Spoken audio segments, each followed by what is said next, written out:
All right, welcome into another edition of Catching Up with Tommy Mack here on 1010XL's podcast platform, 1010XL.com, 1010XL app, of course, all over social media, on our YouTube channel as well, the Jaguar channel at 1010XL. Check it all out. You see this show, you see a ton of our shows, all the content right out of here, of the podcast studio here at 1010XL, brought to you by Team Tommy Mack. Just a great group of businesses, man. I love it. Every one of them. We'll go through them in just a little bit, but they're my team, and I endorse them all over the market and beyond, and out in the streets included. And I wouldn't do it if I didn't believe in them and I didn't like them, because I do, and that's why they're a part of the team, and it's fantastic. They're always there when you need them, so you can count on them. You may not need them right away, but you will eventually, and when you do, they will be ready for you. All right, lots to get into today, of course, with the Jacksonville Jaguars taking on the Indianapolis Colts. Colts are at 2-2, Jags at 0-4. Of course, it's the 30-year anniversary of the franchise, which I'm a proud member to be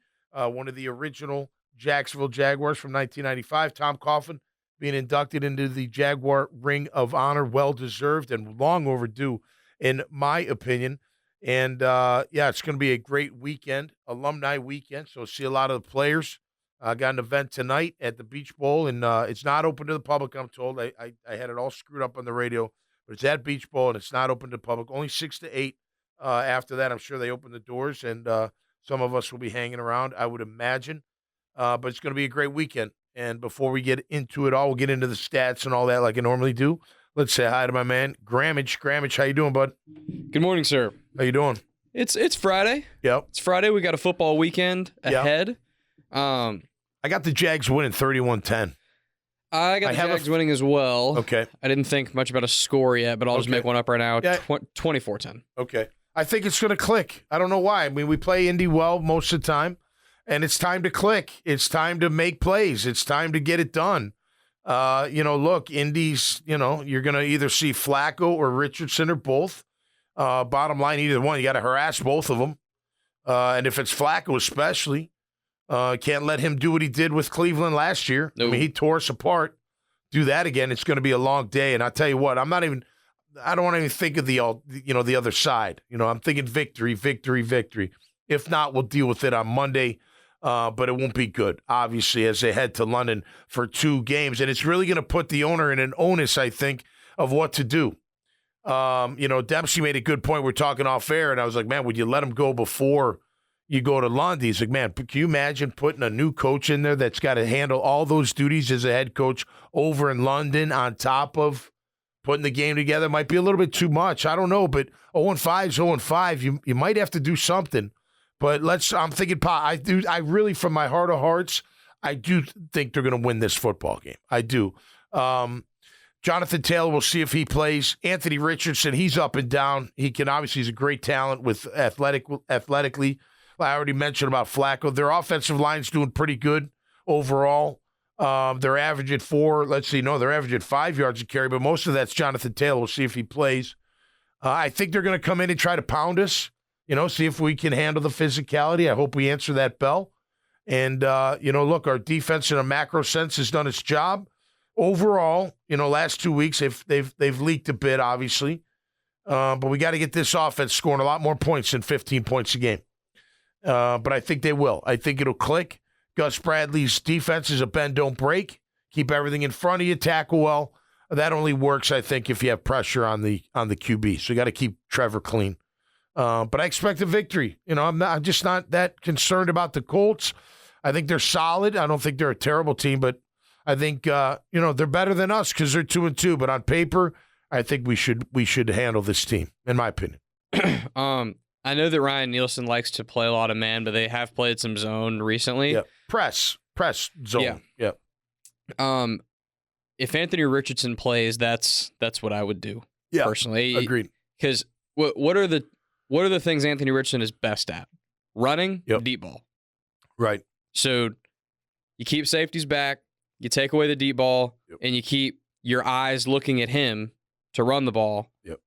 That's how you stop it. If you make Anthony Richardson beat you with drives and you make him hit 5 yards, 7 yards, 10 yards, 15 yards down the field, Yep. That's where he loses. That's where he struggles. Yeah, he's not accurate. He needs explosives via his legs or the deep ball. He needs explosive to move the ball down the field. Him and Trevor are right around. Well, he's at 50.6% completion percentage. AR. Yeah. Trevor's at 53.3 for the record. So, obviously we know Trevor's I have got a lot faith, more in him, but if Trevor is in a take what you're given type of game, where he's got to hit 5, 7, 10, I have more faith in Trevor to do that than AR. I do too. He's done it. Now he's got to show it and do it this year. Got to be a little bit more accurate too, though. He needs to be more 100%. Like you watch Cousins last night. Now, granted, those guys were open a lot, but man, he knows where to put the ball. He puts it in the right spot so they can make a play, and that's the idea for the quarterback. That's what you got to do. Can we say something about Kirk Cousins? He's really good. Yeah. Okay? Yep. He's really good. Yep. He's not average. Yep. He's not just barely enough. He's not a stopgap. Kirk Cousins is a really good quarterback in this league. He's a legitimate starting quarterback in the NFL, without a doubt. He's really good. Yep. Like, he's not in the top tier of, like, dudes that can just do alien stuff. Right. Allen, Mahomes, those guys. Yep. And then there might be one small tier between Cousins and those guys with, like, the Burrows of the world. Maybe. Kirk is a top 10 quarterback, man. Yeah, it depends how you look at it. I mean, production's production, and then, tools are different, right? I mean, would you say that he's a better quarterback than Trevor? Well, from a tool perspective, maybe not, but in actually playing the position, yes, he's better right now. Today, he is without question better than Trevor Lawrence, and it's not even a...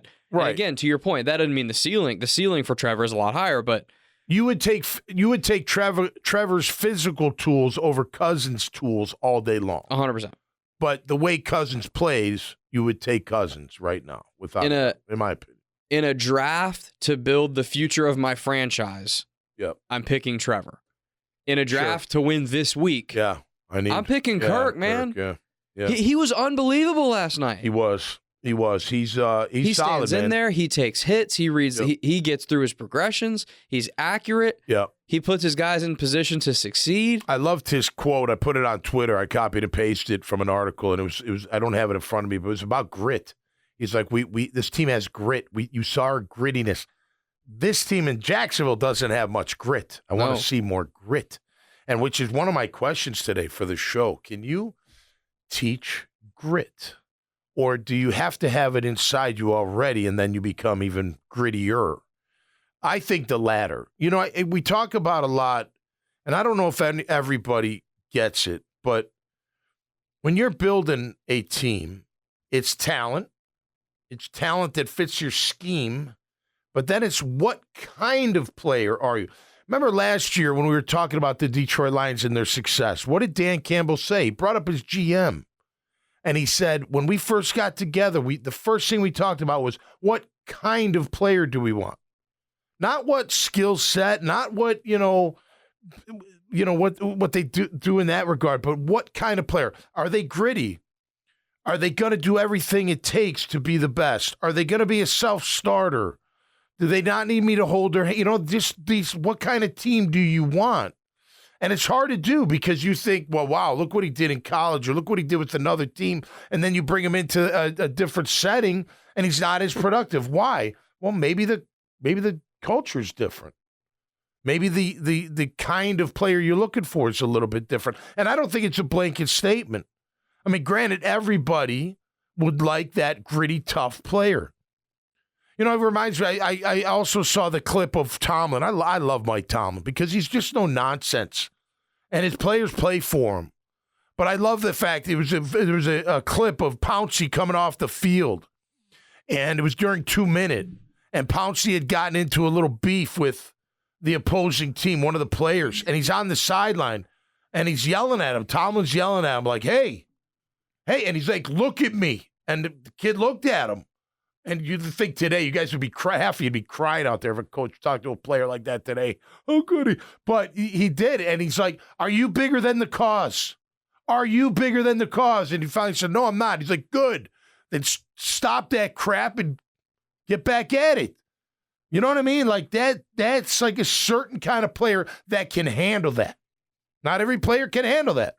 Whether their upbringing or, their ass has been kicked all their whole life. There's never been any grit testing. There's never been real adversity, whatever.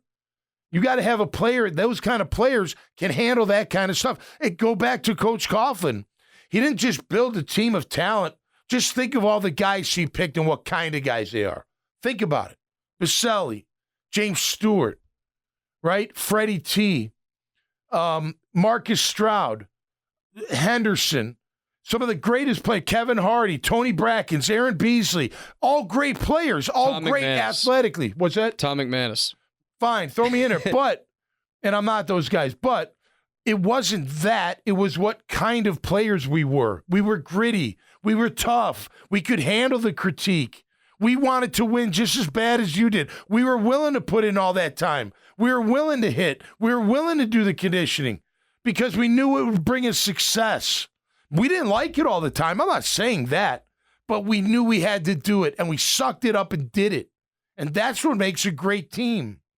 It's not all this, I know a lot of this fantasy football and yards and all this stuff. At the end of the day, the toughest teams, mentally, emotionally, and physically, are the ones that stand at the end. They do. They can handle the grit. They can handle the adversity. They don't get shell-shocked. Well, I was talking to Lonnie March yesterday on the Horse's Mouth with Coach Campo. Sudden change, you probably heard of it. Sudden change is when your offense turns over the ball and you got to go right back out there. And the goal is 3 and out, right? Or hold them to a field goal if they do it in scoring position. We used to look forward to that. We weren't happy about it, but okay, it's sudden change. Let's go. That means what? We're going to bail our offense out. We're going to go and stop them to at least a field goal if they're in the red zone and we turned it over, or we're going to force them to punt because we had that toughness instilled in us. Did it come from Coughlin? He just made sure we never forgot about it. But it was him that handpicked the guys that he knew could handle that situation. And it didn't matter where you came from. It didn't matter where you were drafted. It didn't matter what you were paid. It was all the same. Bunch of tough sons of bitches that wanted to go win football games. And that's what mattered most. I don't know if we have that here today. I don't know if I think we have some like that. I think we have some like that all they do is eat, sleep, breathe, playing in the National Football League. There's nothing else in their way. There's nothing else they're thinking about other than life stuff. I'm not saying that. But that pure dedication, pure everything, man, just for the cause to win. And we won. We won because of that was our standard. And we all wanted that. And we all would do whatever. And by the way, we didn't start off great. We all know the history. But then it started clicking, and then there was nobody. We just kept ascending and ascending and ascending. But guess what? The principles of that toughness never changed. Well, that was grit. The grit never changed. You started off terribly. You looked bad. Everybody told you suck, and everybody counted you out. And you're this expansion team that's got no shot, and you're wasting your time even going to those games. And fans here shouldn't even watch them or whatever. Yep. Grit is screw all that. I'm going to figure it out anyway. I just got to find a way. Yeah. And I'm not folding. But you got to have that in you. And I'm not folding just because stuff is hard, right? I don't think I can make you have it if you don't have it. Can I? Maybe I can. I guess you know what? You learn grit in the military, I would imagine. Yeah. I was going to say when you first brought that up, I think it can be instilled in someone that wasn't necessarily born that way. Yep. But it's a long, slow play of time, right? It's like one rah-rah speech doesn't do, you know what I mean? Or, one off season or whatever. Right. Like I think it would come from a guy maybe in college that was counted out, lost a starting job. Jalen Hurts has grit, right? Because Jalen Hurts, total grit, high recruit, was kind of always told he's awesome, and then got knocked down a good peg, right? And he had to kind of fight back. Joe Burrow, I think, was that kind of. So, Baker Mayfield. Are you kidding me? That guy's got a ton of grit. And you're talking 5-10 years worth of going through stuff. You know what I mean? Yeah. This team, Tommy, just it's interesting you bring this up because, I think back to when I was in Miami for that first game. Yep. I'm in the stands watching the game.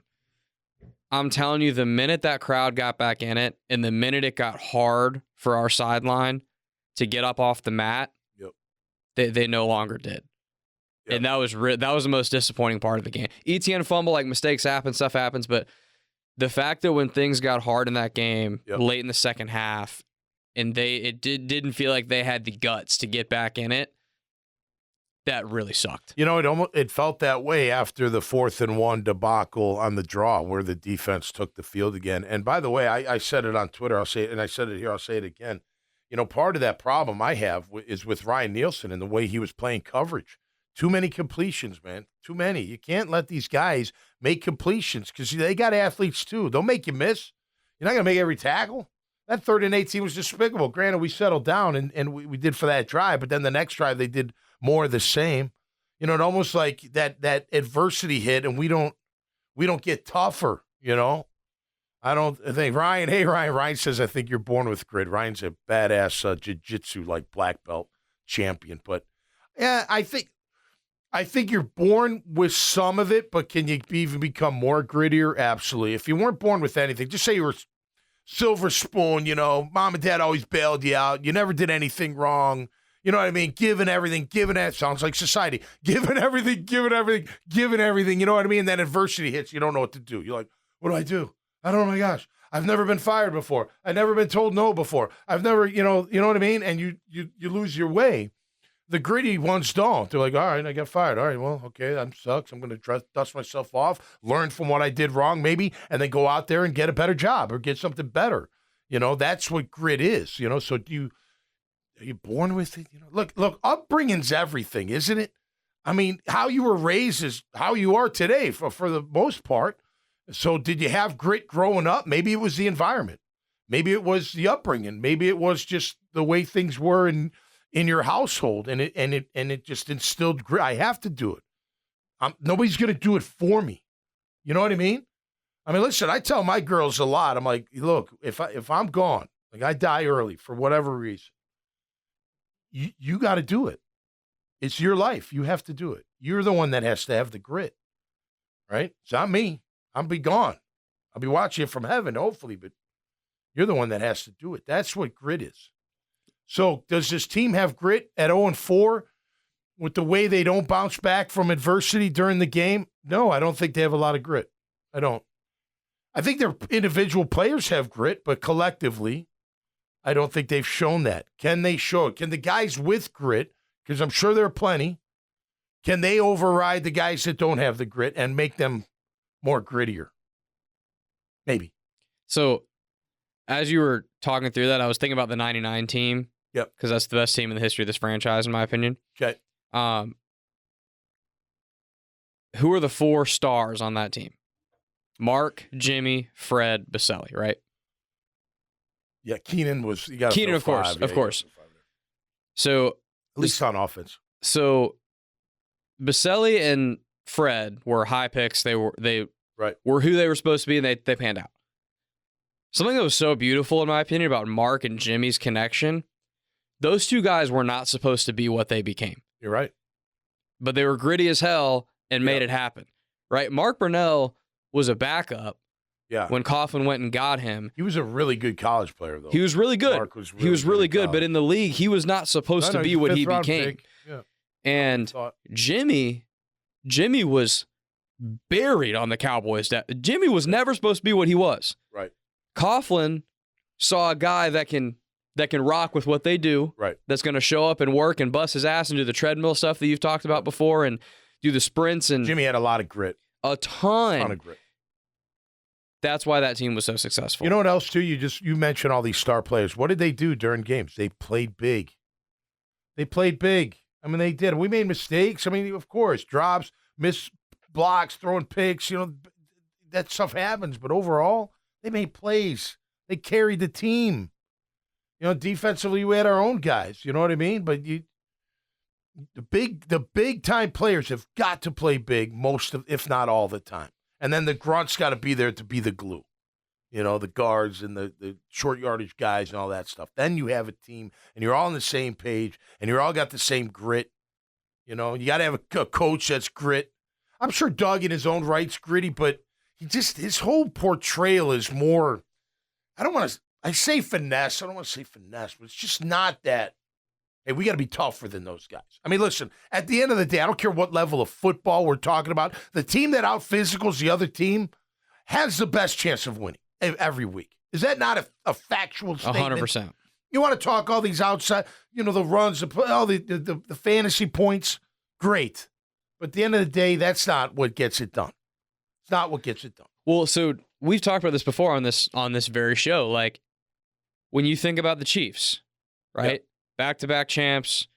We think about Mahomes and the crazy plays. That team gets downhill and gets after people. Yep. That offensive line gets after people. That defensive line gets after people. Yep.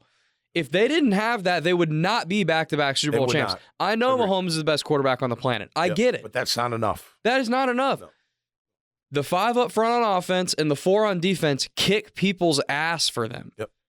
The Lions. Everybody talks about Jared Goff and Amon-Ra and the backs. That's the best offensive line of football right now. They're great. That's the best offensive line of football. By the way, Goff's got a ton of grit. So does Stafford with what they had to go through. Goff, another great example. Yep. Goff was a bust. Yep. Goff was told, you suck, you're nothing, yep. I'm shipping you off. Yep. We're bringing Stafford in here because he's better than you. Goff was told that he's useless. Yep. And now he's one of the best quarterbacks in the NFL. Yeah. But Dan Campbell has that now team. He's his quarterback coach. Correct. Yeah. Dan Campbell has that team. I mean, David Montgomery was putting people on their ass the other night. Yeah, he was. That's physicality. Yeah. Yeah. And again, but that's how they're built. A lot of people, to your point, a lot of people nowadays consume football via fantasy and gambling and red zone and watching the highlights. So you don't see the play-to-play stuff that builds the team. Right. Right. That's where Nick Saban talked about on College Game Day. Nick Saban talked about on College Game Day a couple weeks ago. I thought it was such a good point. He talked about a lot of teams are big little teams, meaning, and we did this against the Browns. Had the huge play to Brian Thomas, right? Great play, explosive play, what have you. But down and down out, the Jaguars are losing. Right. On 2nd and 7, and they run the ball, it's loss of 1. Right. 3rd and 8. Right. They have the nice explosive play from time to time, the Bigsby big run. Yeah. But they don't win consistent. They don't win the non-sexy, the 4-yard runs, the 5-yard runs, the 5-yard passes. And that's grit, is like the winning the small plays. Yep. You know what I mean? No, having absolutely. it add up over time. Absolutely. That's what this team does not have. Right. Grit, 4th down and 1 with the draw. You got to man up. Moore should have hit one of the tackles to help him out. I think Trevor should have cut left. I think he got a little tunnel vision on that one. I think he, like I said on Monday, I feel like he's playing a little robotic. I think he's got to play more freer, more of that Trevor ball. They got to put him in the right spots. I tell you, look, again, he throws better in between the numbers. He just does. I don't know why. Outside the numbers, it's sometimes good, sometimes not good. The Brian Thomas miss and the Kirk miss were both outside the numbers. Yeah. I know. And then some, like those out routes that he either sails sometimes he puts it right in the money. Perfect throw, right? He does. You can't deny that. But then there's other times it's 10 feet over their head or in the dirt or inside where the DB could have a shot at it. But over the middle, typically I don't know. Every dig he's thrown, which is the 15-yard inside route, he's money.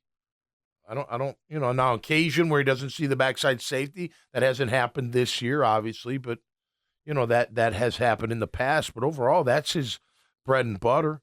You still have to throw it outside. I'm not saying that. And not every throw is bad. I know that. But his strengths are inside the numbers. I do want to see, and Fat Tony on Jaguars today made a really good point on Tuesday, because I said that after the Bigsby run, the next play, I thought Trevor could have pulled the ball from Bigsby and scored. There was nobody out there. They weren't expecting it. And Tony made a good point. He's like, but last year when he went rogue and it didn't work, they were very upset about that, right? So does that back to my robotic statement? They telling him, don't do that. Do what's called, right? Don't pull the ball. Even though if you see it, we don't care. We want, just, you know what I mean? That's not playing free. That's making me think too much. Whatever position. We're talking about Trevor here. You know what I mean? So I hope that's not the case because he's very powerful running the football. When you let him run, when you let him do it, and he lets it go. He is. He's very deceptively fast. His long stride makes him look, but he runs really well. He's a big guy. He's not afraid of contact. I don't want him getting hit a ton, don't get me wrong, but I want him to play free. And if he sees something, I want you to go do it. You're a 4-year quarterback. So different than an audible. You see something? Hey, man, he's by now, if you don't believe in him by now to do it freely, then there's a problem there, and you shouldn't have paid him all that. But you got to believe in it that he can audible, and he has audible. So it's like that. You know, you got to go for it, son. Go make something happen. That's grit, and he does have grit because he wouldn't get knocked around as much and keep coming back if he didn't have grit. I think Trevor has plenty of grit, but I think we got to bring more out of him as well. And I think another thing, that running game, they give up 4.4 yards a carry. They're last in the league. The Colts are. They're terrible on third down, by the way. They're 50% on defense on third down. Now, we're at 25 on offense, so how about 40? Can we get to 40% on offense on third down? Wouldn't that be freaking great? That's extended drives. It's keeping our offense on the field. That's moving the stakes, getting us closer to scoring territory. Can we have that happen? But pound the ball. And I don't mean up the center's ass. That off tackle works, man. It works on both sides. Occasional, trap up the middle has worked. Let's get that going. That's when ETN is at his best. ETN and Bigsby's starting to see those cuts. Not even the long run. He had another one. We had that little cut and got like 20 yards. I mean, he's seeing the field really well.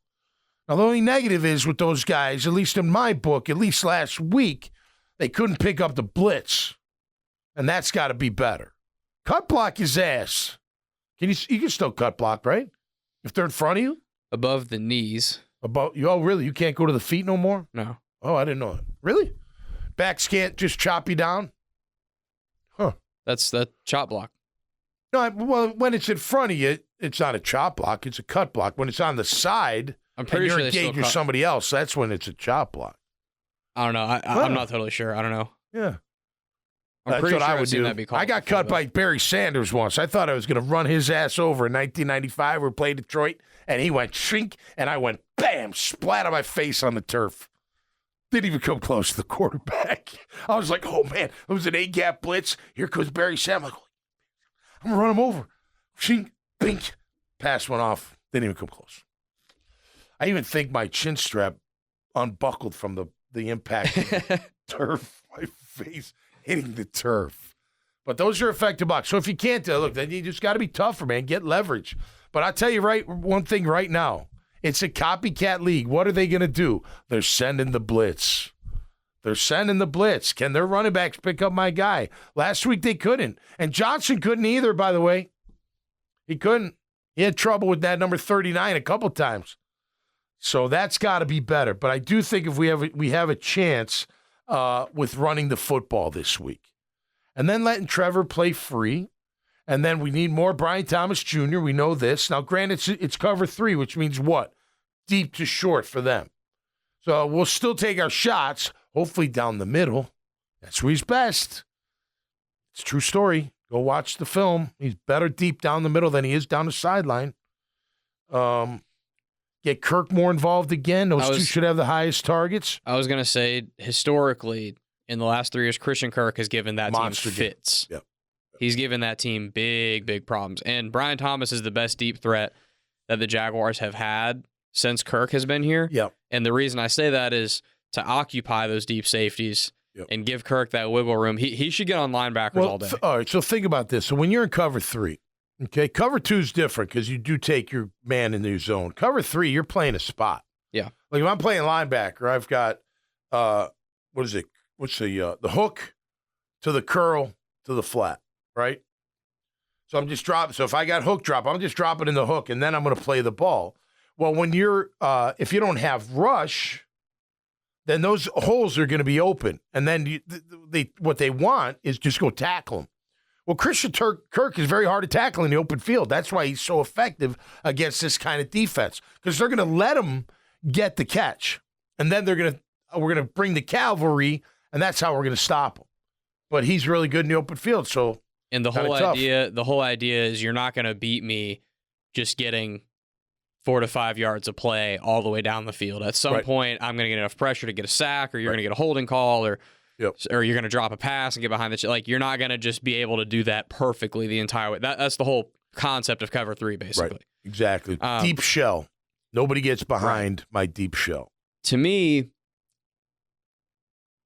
against this team with that personnel, knowing what they run, to me, I think ETN out in the flats should be kicking their ass, in my opinion.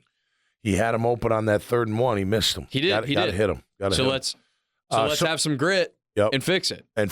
Right. Don't do it again. Coming out, I think we saw it too. Ingram did practice. Is that true? He did practice. That is correct. We need him. We need Evan.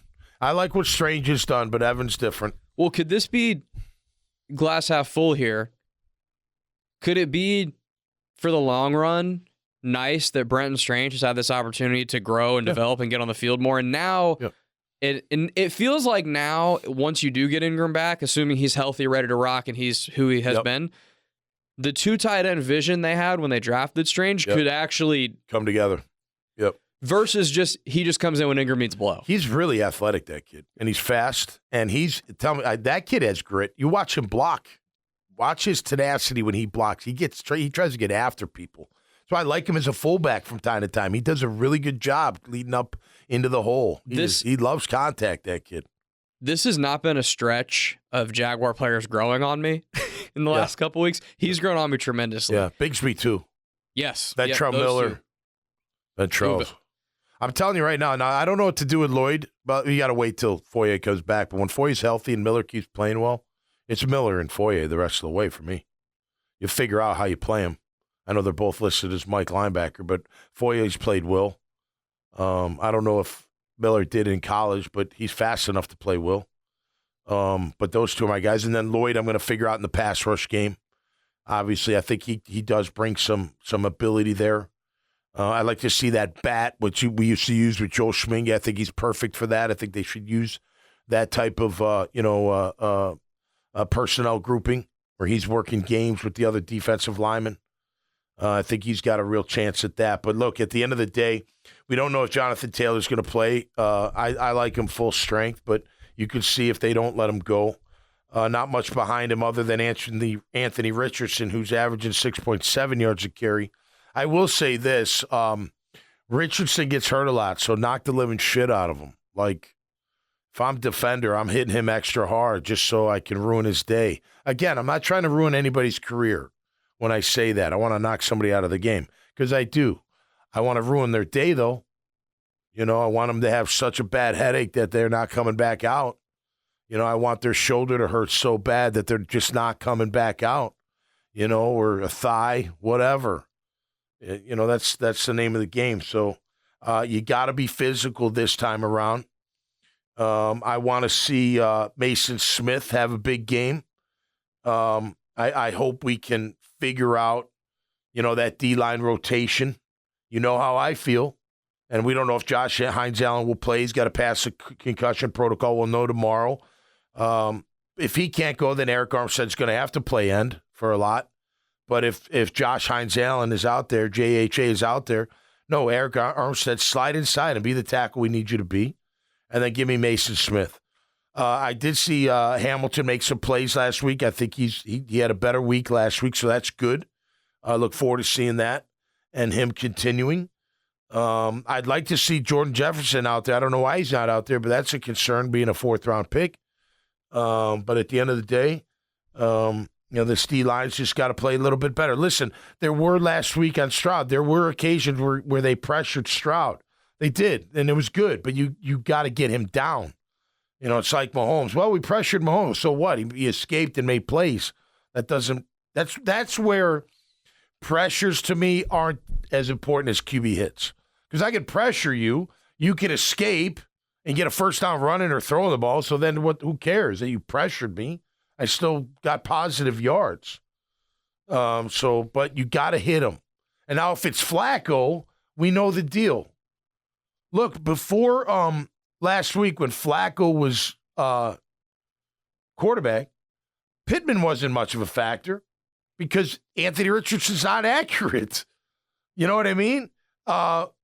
Pierce was a little bit of a factor. He obviously he made some plays. He was getting, but only 10 receptions. He's only 10 receptions. Granted, for 234 yards, it's 23.4 a reception. He had the week one ridiculous 80-yard bomb. Yeah, right. Now, here's the deal. Yards per attempt, we'll get into the stats in just a minute, but I'll give you this one. Both quarterbacks, Richardson and Trevor, are in the 50 percentile in completion percentage, low 50s. However, in yards per attempt, the Colts are 2 yards greater. We're at 6 yards a throw. They're at 8 yards a throw. Same completion percentage. If you're going to throw it deep, your percentages probably go down a little bit. But if you're throwing it short to intermediary, you should have a high percentage. You can give me all you want about, protection and drops and all that, but at the end of the day, it's 53%. That's terrible. Anthony's at 50.6, so that's even worse. But we got to take advantage of that. I still think it's going to come down to at least handling their offense, and our defense can out-physical them. And then let's give Trev some time, and then let's start working some magic. What you got? I was looking up while you were talking on the Ventrell thing, because I believed that he did, but I was just trying to recall. He played a lot of money backer.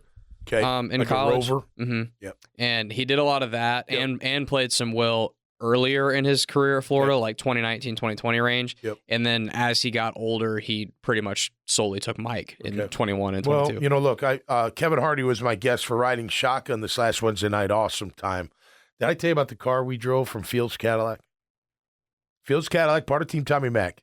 They put us in, brand new, Escalade Cadillac, an ES-VV, double the V, double length. It had a Corvette engine in it, 6.2 liters, V8 supercharger, and about 700 horsepower. Wow. Let me tell you, when we first got in it, K-Hard was a little nervous. I'm like, you've never driven with me before, have you? He's like, no. I'm like, you nervous? He's like, a little bit. I'm like, no, we're good. I really didn't punch you because you really didn't have to. We first came out of the lot, had to take a left, and I just hit a little bit. It was like, I was like, man. Now I got a car behind me filming. You're like, what? I was like, man, I want to go fast. Like, I want to go 200 miles an hour in this thing. But my camera car behind us, filming the car. They drive around one side to come around the other, get in front of us. So I got to be mindful of that, too. But, man, I wanted to just, on the Buckman, catch me if you can. Catch me if you can. I know it's bad. 200 miles an hour is a lot, but 150? I did 130 once in a BMW over the Dames Point with Pete Mitchell. He was scared. It was a big 750 back in the day. They were test driving. I'll take it for a test drive. Where are you going? No, yeah, let's go for a little ride. Took it on the Dames Point. Got up to 130. Wow. Yeah, it was fun. I like fast cars. I don't like fast women, but I like fast cars. Only kidding. All right, let's get into the stats, shall we? Brought to you by good friends at Team Tommy Mac. They're a great group of businesses. I love endorsing. We'll go through it. Chris Rosero's bail bonds, number one name in the bail game. Get thrown in the clink. He'll get you out in the blink. His team's ready 24/7, 904-822-2245. Carpet Man Flooring, LVP. Carpet Man's LVP. Carpet Man, he's got more than LVP, luxury vinyl planking. He's got all types of flooring, highest quality, lowest prices. Carpetman.biz. Check them out. J-Dog, junk removal and hauling. Yeah, they'll take your junk, they'll refurbish it, and then they'll give it to needing veteran families that are in need. Veteran-owned and operated. They also have a hauling side of their business. So all you contractors, you're redoing kitchens, you're building homes, whatever the case may be, call 844-GET-JDOG, D-O-G, and get a quote from them. They'll bring their big 30-liter tin out there, or whatever they call 30-yarder tin, and put it out there. You fill it up, and then, of course, they take it and take care of it. From their Azar sausage, just simply the best sausage you'll ever taste. And many of the restaurants here in Jacksonville and throughout Northeast Florida, it is fantastic. Get them in Winn-Dixie. They're in Native Sun. They're all over in your local grocers. And I tell you what, nothing better than an Azar sausage in your favorite dish or in a bun. Azar Sausage is the one. Fields Cadillac right there on Blanding Boulevard and I-295 and down by, of course, the outlet malls in St. Augustine. Man, do they have a line of cars for you. Brand new, used, pre-owned. They've got it all. You're talking gas, hybrid, EV, whatever you want. They've got it all for you right there at Fields Cadillac, part of Fields Auto Group. Code Ninjas, get your kids into the Code Ninjas after school program. Listen, I'm not a tech guy. I wish I was, though, and how I would get there? By going to Code Ninjas and get into that program. All after school, get your kid to learn about Roblox and Minecraft, security, building games, learning all about technology, and they do a great job. 4 locations, Code Ninjas. Check them out, codeninjas.com. Family Tradition Specialty Foods, home of Coconut Joe's hot sauces, and the brand new Ghost Pineapple. It is absolutely incredible. It is a little sweet and spicy, and it's kabam, and I love their sriracha. I love their garlic parmesan. They've got great hot sauces. Check them out. Go to FamilyTraditionSpecialtyFoods.com. Make sure you put in Pound Team Tommy Mac in the discount code bar so you can get a buy one, get one free of the Coconut Joe's hot sauces. Newmark Phoenix Realty Group, man, they are the #1 commercial real estate firm right here in Northeast Florida. They've been doing it since 1993. I've known them since 2001 when I was done playing ball and got into commercial real estate as one of their industrial brokers. Great people, been together. They're real tight-knit, and they are fantastic. Whether you're talking industrial, commercial, retail, investments, development, let them take care of you because that's what they do. They are one of the best, if not the best. No, they are the best in the market. 904-399-5222. Freedom Finance, make sure you check them out. FreedomFinanceLLC.com. Check out what Courtney Myers does. He's a fractional CFO. He'll help you with your forecasting. He'll help you with your accounting. He'll help you with fundraising. He's helping clients now. He's looking for new ones. Check him out online, FreedomFinanceLLC.com. Michael Nick is a State Farm agency. He's been my agent for 20 years. Give him a chance to be yours. He's fantastic. Business, personal, it doesn't matter. Him and his team, always there for you and ready to service whatever needs that you may have. Home, auto, life, and supplemental health, all at Michael Nickus' State Farm Agency, 904-777-6888. Of course, Salt Air Inn and Suites, owned by Beach Life Rental. Salt Air Inn and Suites Boutique Hotel, just 4 blocks from the ocean, 2 blocks from the action in Atlantic Beach with concierge service. That's right. They'll get you whatever you need, but they got bikes, they got boards, they got stuff for the beach, chairs, umbrellas, you name it, all up and down the First Coast and at Salt Air Inn and Suites. Of course, want to thank 1010XL being a part of the family. As I said, a brand new riding shotgun took place Wednesday. It is getting, I think, launched today. Check us out at TommyMac55 on the YouTube channel, and you'll see it all there. All right, let's get into the team stats. All right, we'll take it down. We do points, yards per carry, yards per attempt, plus completion percentage, third down, fourth down, sacks, interceptions, and turnover margins. Let's start with turnover margins. We're -2, which isn't good. They're at even. They're even. Let's see. Interceptions. Trev's only thrown 1. Got it? I mean, it was a costly one. But he's been pretty good in that regard overall. They've thrown 6. Anthony's got 4. I think Flacco's got 2 overall. Also, they've their defense has 2 picks. Ours has 0. We need some turnovers. That's the number Got to pressure one. the QB, though. The majority of the issues on this team right now are offensively, in my opinion, probably 70-30. The number one glaring defensive problem is the lack of turnovers. Yeah. Well, with lack of consistent pressure, you're not going to get turnovers. Correct. It's hard. Correct. It's very hard to do that. Sacks, let's see. We've given up 13. Their defense has 12, so that'll be interesting. Can we hold them off? And they're littered. There's not like one guy that was more than 2 sacks, I don't think. Most of them have 1 on the Indianapolis Colts defense. We've given up 13. They've got 12. They've given up 6. We've got 7. So maybe there's something there. Fourth down, we're 4 out of 10 on offense, 5 out of 7 on defense, 2 and 5. That's the same as 4 and 10. If you simplify it, 4 and 10, it's the same. Like that math? Pretty good? Yeah, I think so. and then 6 of 9 on defense for them. So about the same there. I think third down we got something, though, Grammage, because they're giving up almost 50% on third down on defense, Indy is. That means 1 out of 2 times they're giving the ball back. So we got to take advantage of that. Now, we're at 25%. We're a little bit better last week, but not much. Let's take advantage of that, right? Can we get to 40%? That would do wonders for your offense. It would. It absolutely would. Let's see. Yards per carry. There's another crack in the armor. They give up 4.4 yards a carry. We're averaging 5.7. Bigsby at 8.2 and ETN at 4.6. Throwing Trevor there, too. So there may be something there. Let's pound that rock. I'm telling you, off tackle, occasional trap up the middle. It's working. Let's make it work. I already gave you yards per attempt. Points. This one is despicable. Colts are scoring 21.3 points a game. They're giving up 21.3 points a game. We are giving up 27.3 points a game. Now, granted, the last 2 games, what have we given up? We gave 24, and then what did Buffalo have? 34? 37? 37 to 10, I think it was. Yeah, that sounds right. So that, that curved it.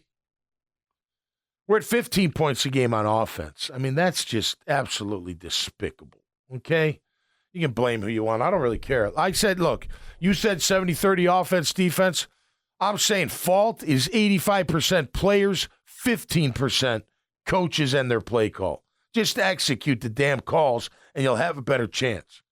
I mean, I've said that last year, too. That's what I don't get about people bitching and moaning about the play call. If they executed the play call the way it's supposed to be, you wouldn't be bitching about the play call. You wouldn't. Even if it was 50% better, you wouldn't be complaining about anything. It's amazing, But you can only win when you win. You know what I mean? You can only win when you win. You can sit there and lose and be like, yeah, but man, my defense played. Who cares? You lost. Nobody cares, right? You only win when you win. And I think they're going to win. I do. I think it's just time for it all to click. It doesn't feel like it's all clicked for a full game yet. So this is the one. The ghosts of former players that played before you hopefully help you, perform well, perform better. What about the real former players? If the defense is struggling, will you strap the pads on and give them a couple plays? No, I don't want to break my neck. One thing I don't do enough of, I need a neck machine. I was thinking about that. My neck used to be so strong. I just got like little chicken fat on it. It's just normal, it's an aging type thing, but I need a neck machine. I used to do that thing every day, man. The weights, go back, forward, side to side, 22 inches. It was like this.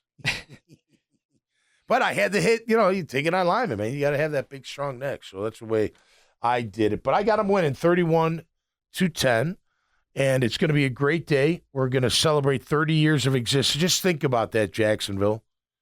I know there's some of you out there that don't really care, but the majority of you do. Without the Jaguars being here, our city would be nowhere near what it is today. I don't think. I think the Jags have played a big role in that. Now, I think it would be even bigger if we won more, because that's the kind of fans we are. Not everybody, but me. I'm one of those. I'm not going when they lose. I'll watch it on TV. I'll cheer for them. I want them to do well, but I normally don't go to the game if they're playing like crap. Right? And you 55,000 that do, God bless you. You are diehard fans sticking through. You're one of them. That's great. That's what fans should do, no doubt about it. But then there's that other 15,000 that's, am I going to go play golf or am I going to go watch the Jags? Am I going to go spend all my money at Florida State game or am I going to watch the Jags or do both? Am I going to go boating? Am I going to go to the beach? Am I going to just hang out at my pool? You know what I mean? There's a lot of options here in Jacksonville to do stuff. If your team wins, more people go. Just the way it is. Let me take you back to 1996. True story. Me and Pete Mitchell were roommates. And we were living in Pelican Point, Jack's Beach. The high-rise. Had a really cool end unit, 3-bedroom end unit. Had the balcony, 6th floor. awesome. I mean, just an incredible place. And when we were 1-3 and 3-6, our neighbors wouldn't talk to us. I mean, literally, like barely say hi to us. We start winning. We'd come home from a road game, and we'd have cookies, 6-pack at the door, signs. I mean, it was unbelievable. And then we went on a run. It was just the whole place went crazy. And every time we saw people, they were so excited. So, oh my gosh, this is so incredible. Right. And that's what makes it special. And that's what this team needs to get back to. And the only way to even have a chance to get there is by winning this game. That's the only way.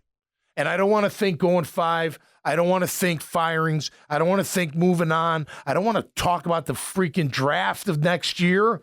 That drives me insane this early.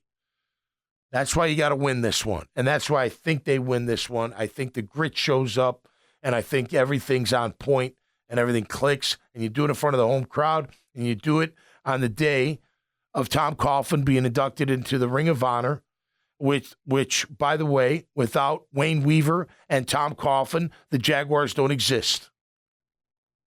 So put that in your whatever and do whatever you want with it. But that's fact. And no matter what you feel about Tom Coughlin, he's the greatest thing that's ever happened to the Jaguars. I'll tell you that right now. And it's not even close. It's not even close. Well, Wayne Weaver kept us. I mean, it could have been the St. Louis, Jaguars, but it wasn't. Mr. Weaver wanted to be here in Jacksonville. And 30 years later, we're still here. I'd say football-wise, oh, no, Tom no. is... Without Tom, we're Tom nothing. Coughlin should have a statue outside the stadium. In my opinion. Yeah. Listen, whatever. He deserves a lot because without him, we wouldn't have all these great players that have played for us over the years because he's a great talent veteran. Think of even 2017. He picked that team. Of course. He did. Think of all the draft picks back in the day. I mean, you're talking some of the best players to ever play football for the Jags. He picked them. So say what you want. You fans that don't, God love you. Fans are fans. It's amazing. It's funny when I see these fans, they'll go to bat for the player no matter what. No matter what. And it's okay. It's okay. It reminds me just about how society is, though. How little Jimmy always gets bailed out. It's never his fault. It's everybody else's fault. It's never look in the mirror. That's what I feel like. Players don't feel that way. You ask the players, even Trevor, he would say, I need to play better. They all know it. And they know it's up to them to play better. A couple of the calls, like going for it on 4th down, not kicking the field goal, those are coaching decisions. I get that. But when you don't execute plays that are called, and we could name last week or last 2 weeks 5 or 6 that should have worked, that should have been made, whether it was a catch, a throw, whatever, a block, just breaking a tackle and taking it to the house. You know what I mean? It's there. They know they got to play better.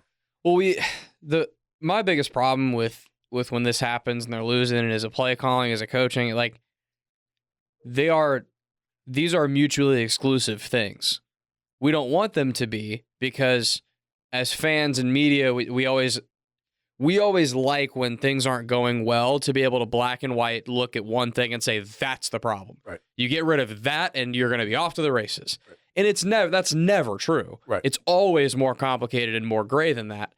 The coaches have failed the players this year, and the players have failed the coaches this year. Both of those things are true.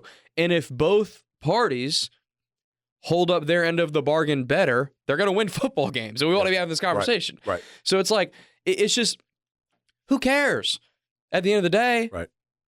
They're both not doing well enough. I think they've let themselves down too. Because nobody expected. 100%.